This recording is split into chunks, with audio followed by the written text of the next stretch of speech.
आर्यन भगत no बेट Dwarka no video तमने केवो लाग्यो comment में जरूर थी जणावो।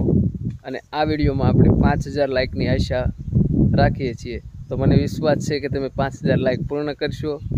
अने हाँ, चैनल में पहली वखत आया होय तो प्लीज चैनल ने सब्सक्राइब करवानुं भूलता नहीं। मळीशुं आर्यन भगत ना एक सुंदर विडियो साथे। ત્યાં સુધી जय स्वामीनारायण, जय माताजी।